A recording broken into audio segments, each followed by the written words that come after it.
जय हिंद। कैसे हैं आप? एक बार फिर आपके अपने चैनल गुरु गंगा में आपका हार्दिक स्वागत है। आज के वीडियो में हम लोग भारतीय इतिहास के महत्वपूर्ण प्रश्नों की श्रृंखला का 44वां प्रैक्टिस सेट हल करेंगे, टेस्ट सीरीज हल करेंगे। इस वीडियो में भी 30 महत्वपूर्ण प्रश्नों को शामिल किया गया है जो विभिन्न प्रतियोगी परीक्षाओं में पूछे गए हैं। तो यह भी आपके एग्जामिनेशन के दृष्टिकोण से बहुत इंपॉर्टेंट है, आप इसे अंत तक जरूर देखिएगा। चलिए शुरू करते हैं आज की इंपॉर्टेंट कक्षा। पहला प्रश्न कहता है, निम्न में से कौन सा कथन बलबन के संबंध में असत्य है? निम्न में से कौन सा कथन बलबन के संबंध में असत्य है? ए, उसने चालीसा दल यानी चहलगानी से संबंधित सामंतों का दमन किया। बी, उसने केंद्रीय सैन्य विभाग दीवाने अर्ज की स्थापना की। सी, कानून एवं व्यवस्था की बहाली के लिए उसने लौह एवं रक्त की नीति अपनाई। और डी, इनमें से कोई नहीं। आपको बताना है कि इसमें से सही उत्तर क्या है। बलबन के संबंध में कौन सा कथन असत्य है?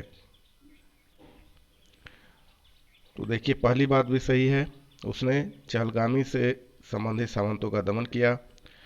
यह भी सही है कि उसने केंद्रीय सैन्य विभाग दीवाने अर्ज की स्थापना की। और यह भी सही है कि उसने लौह एवं रक्त की नीति अपनाई। इसका मतलब डी ऑप्शन सही है, इनमें से कोई नहीं।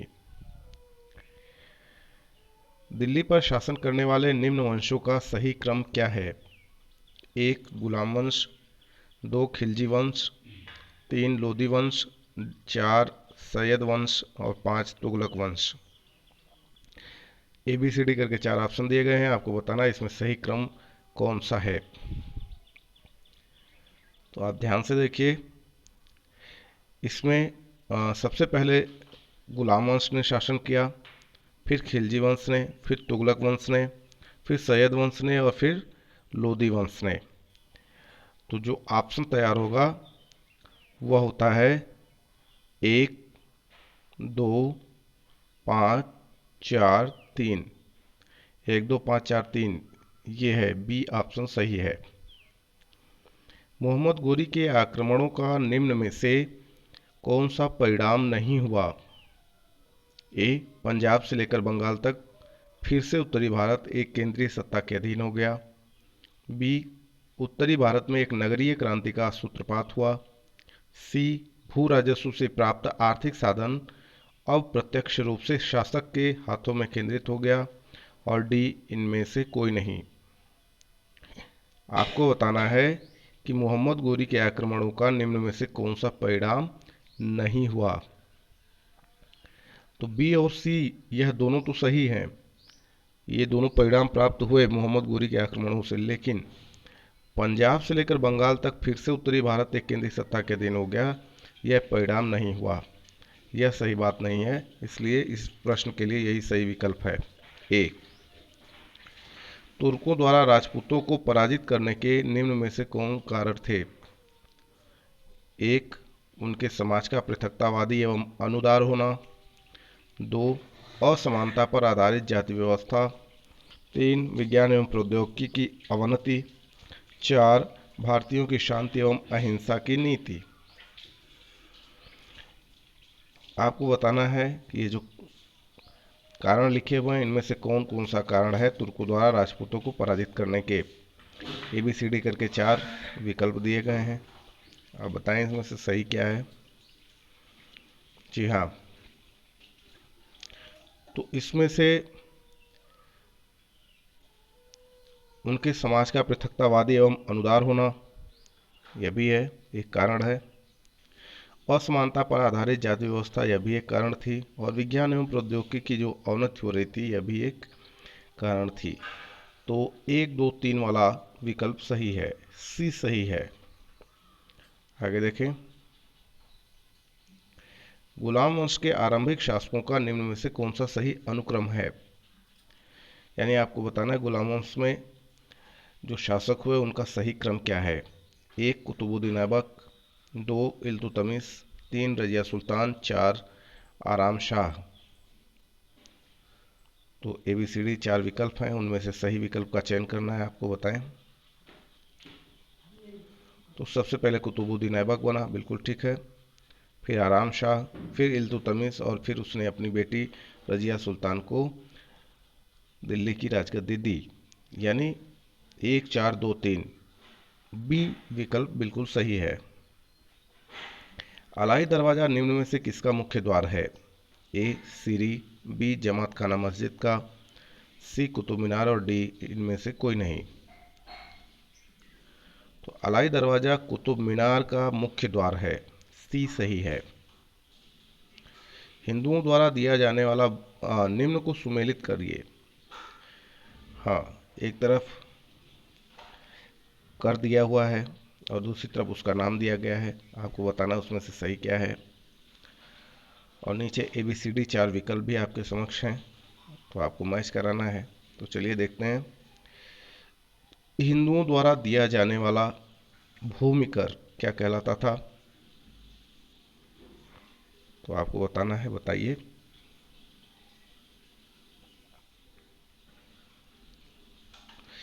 हिंदुओं द्वारा दिया जाने वाला जो भूमि कर था उसे खराज कहते थे। युद्ध की लूट में राज्य का 1/5वां भाग जो था वो खुम्स कहलाता था। मुस्लिमों द्वारा दिया जाने वाला जो भूमि कर था वह उश्र कहलाता था और मुस्लिमों पर लगने वाला जो धार्मिक कर था उस जकात कहते थे। तो जो विकल्प तैयार होता है वो सही उत्तर है, वह है 2 1 3 4, यानी सही विकल्प ए है। ऐसे प्रश्न बहुत पूछे जाते हैं, इसका अभ्यास आप जरूर कर लिया करें। इब्राहिम लोदी के बारे में निम्न में से क्या सत्य नहीं है? ए दौलत खान ने काबुल के शासक बाबर को इब्राहिम लोदी को हराने के लिए बुलाया। बी अफगान अमीरों की खिलाफत। सी महान निर्माता एवं कला का पुजारी। और डी क्रूर एवं निरंकुश शासक। तो ए बी और डी तो सही है। सत्य सी जो है यही इब्राहिम लोदी के बारे में सत्य नहीं है कि वो महान निर्माता और कला का पुजारी था। बाकी तो तीनों ठीक हैं, सत्य हैं। तो इस प्रश्न के लिए सी सही उत्तर है। अमीर खुसरो के संबंध में निम्न में से कौन से कथन सत्य हैं? ए वे सूफी संत शेख निजामुद्दीन औलिया के शिष्य थे। 2 वे जलालुद्दीन फिरोज खिलजी के दरबारी कवि थे। 3 उन्होंने भारतीय वाद्य यंत्र बीड़ा एवं ईरानी वाद्य यंत्र तंबूरा के मिश्रण से सितार का आविष्कार किया। और 4 उन्होंने ख्याल गायकी का आविष्कार किया। आपको बताना है कि कौन से कथन सत्य हैं। ABCD 4 ऑप्शन यहाँ भी है आपके समक्ष, तो बताइए। अमीर खुसरो के संबंध में कौन से कथन सत्य हैं, यहाँ सत्य बताना है। तो चारों कथन सत्य हैं। वे निजामुद्दीन औलिया के शिष्य भी थे, जलालुद्दीन फिरोज खिलजी के दरबारी कवि भी थे, उन्होंने सितार का आविष्कार भी किया था भारतीय वाद्य यंत्र बीड़ा और ईरानी वाद्य यंत्र तंबूरा के मिश्रण से। चारों सही है, ABCD। और ख्याल गायकी का आविष्कार भी किया। तो ए विकल्प सही है। इसमें 1 2 3 4 सब मिल रहे हैं ना। आगे, दिल्ली सल्तनत के पतन के लिए निम्न में से कौन से कारण उत्तरदायी थे? 1 दुर्बल प्रशासन, 2 तैमूर का आक्रमण, 3 अधिग्रहण की स्पष्ट नीति का अभाव और 4 मिश्रित संस्कृति का उदय। नीचे ABCD करके 4 विकल्प हैं, बताएं सही क्या है। तो दिल्ली सल्तनत के पतन के लिए जो कारण उत्तरदायी थे वह था दुर्बल प्रशासन, तैमूर का आक्रमण और अधिग्रहण की स्पष्ट नीति का अभाव। 1 2 3 ए विकल्प सही है। निम्न में से किसका आक्रमण भारत पर किया गया द्वितीय तुर्क आक्रमण था? ए तैमूरलंग, बी मोहम्मद गोरी, सी Genghis Khan, D Mahmood Ghaznavi. तो भारत पर किया गया द्वितीय तुर्क आक्रमणकारी था मोहम्मद गोरी। बी सही है। मोहम्मद गोरी किस वंश का था? ए खिलजी वंश, बी शंसवनी वंश, सी गुलाम वंश, डी यामिनी वंश। तो मोहम्मद गोरी किस वंश का था आपको बताना है, बताइए। हाँ, शंस बनी वंश का था, बी सही विकल्प है। मोहम्मद गोरी को किस अन्य नाम से भी जाना जाता है? ए शहाबुद्दीन, जिसका अर्थ होता है धर्म का ज्वलंत नक्षत्र। बी मुइजुद्दीन। सी मोहम्मद बिन साम। और डी इनमें से नहीं कोई नहीं सभी। सॉरी, डी इनमें से सभी, यानी तीनों सही है। तो आप बताएं मोहम्मद गोरी को किस अन्य नाम से जाना जाता है? तो उसे शहाबुद्दीन के नाम से भी जाना जाता है, मुइजुद्दीन के नाम से भी जाना जाता है, मोहम्मद बिन साम के नाम से भी जाना जाता है, यानी डी विकल्प बिल्कुल सही है। मोहम्मद गोरी ने 1175 ईस्वी में भारत पर पहला आक्रमण किस राज्य के खिलाफ किया? ए मुल्तान यानी करमाती शासक के खिलाफ। बी पंजाब के खिलाफ, गजनवी शासक के खिलाफ। सी अनिलवाड़ा के खिलाफ, जहां सोलंकियों का शासन था। और डी इनमें से कोई नहीं। तो मोहम्मद गोरी ने 1175 ईस्वी में भारत पर जो पहला आक्रमण किया था वो करमाती शासक जो मुल्तान के शासक थे उनके खिलाफ किया था। ये सही विकल्प है। भारत का वह पहला शासक कौन था जिसने मोहम्मद गोरी को पराजित किया? ए सोलंकी शासक भीम द्वितीय। बी गढ़वाली शासक जयचंद। सी चौहान शासक पृथ्वीराज चौहान। डी इनमें से कोई नहीं। तो मोहम्मद गोरी को पराजित करने वाला जो पहला शासक था वह था सोलंकी शासक भीम द्वितीय। ये सही विकल्प है। मोहम्मद गोरी एवं पृथ्वीराज चौहान के बीच विवाद के मूल में क्या था? ए भटिंडा था भटिंडा। बी अनिलवाड़ा। सी उच्छ। डी मुल्तान। तो मोहम्मद गोरी एवं पृथ्वीराज चौहान के बीच विवाद का मूल कारण था भटिंडा। ये सही है। मोहम्मद गोरी का सर्वाधिक महत्वपूर्ण भारतीय आक्रमण था? ए भटिंडा पर आक्रमण। बी तराइन का प्रथम युद्ध। सी तराइन का द्वितीय युद्ध। और डी मुल्तान पर आक्रमण। तो मोहम्मद गोरी का सर्वाधिक महत्वपूर्ण भारतीय आक्रमण जो था वह था तराइन का द्वितीय युद्ध। सी सही विकल्प है। मोहम्मद गोरी एवं कन्नौज के राजा जयचंद के मध्य 1194 ईस्वी में हुआ युद्ध किस नाम से प्रसिद्ध है? ए तराइन का प्रथम युद्ध। बी तराइन का द्वितीय युद्ध। सी चंदावर का युद्ध। और डी पानीपत का प्रथम युद्ध। तो मोहम्मद गोरी एवं कन्नौज के राजा जयचंद के मध्य 1194 में जो युद्ध हुआ था वह चंदावर के युद्ध के नाम से प्रसिद्ध है। सी सही है। मोहम्मद गोरी का अंतिम आक्रमण किसके विरुद्ध हुआ? ए सोलंकियों के। बी गजनवी के। सी करमाती के। और डी पंजाब के खोखर के। मोहम्मद गोरी का अंतिम आक्रमण पंजाब के खोखर के विरुद्ध हुआ। डी सही है। तराइन का द्वितीय युद्ध ऐसा निर्णायक युद्ध समझना चाहिए जिसने भारत पर मुसलमानों की आधारभूत सफलता निश्चित कर दिया। बाद में होने वाले आक्रमण इसके परिणाम मात्र थे। यह किसका कथन है? A V A Smith. B Alberuni. C Ishwari Prasad. D Lane Poole. तो यह कथन है वी ए स्मिथ का। ए सही है। मोहम्मद गोरी के किस सेनापति ने बिहार विजय, बंगाल विजय एवं असम पर आक्रमण किया? ए ताजुद्दीन यल्दौज। बी इख्तियारुद्दीन मोहम्मद बिन बख्तियार खिलजी।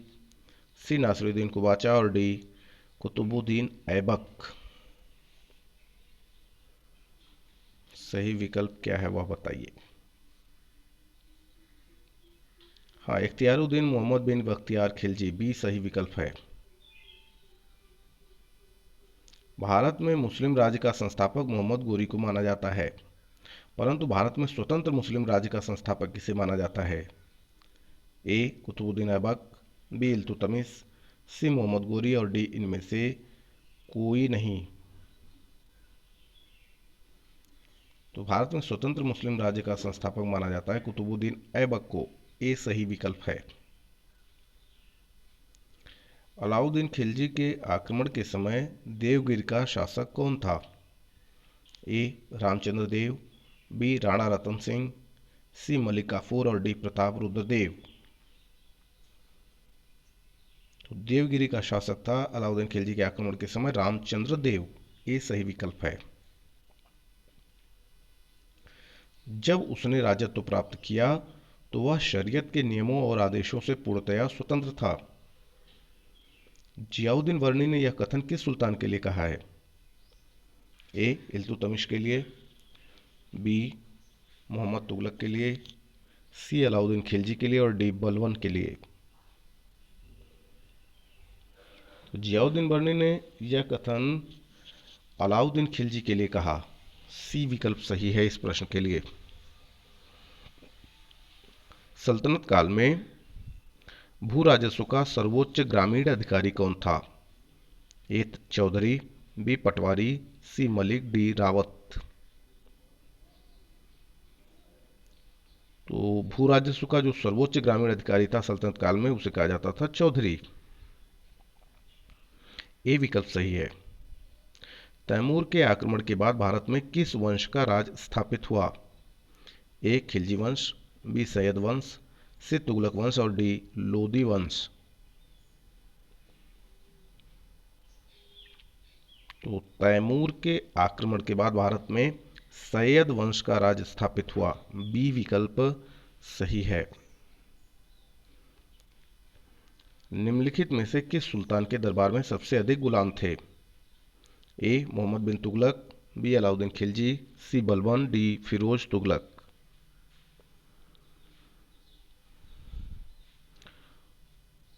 तो फिरोज तुगलक के दरबार में सबसे अधिक गुलाम थे। डी विकल्प सही है। निम्नलिखित में से किस सुल्तान ने बेरोजगारों को रोजगार दिया? ए शेरशाह सूरी, बी मोहम्मद बिन तुगलक, सी फिरोज तुगलक, डी अलाउद्दीन खिलजी। तो बेरोजगारों को रोजगार देने वाला जो सुल्तान था वह था फिरोज तुगलक। सी विकल्प सही है। निम्नलिखित में से किस सुल्तान ने फलों की गुणवत्ता सुधारने के लिए उपाय किए?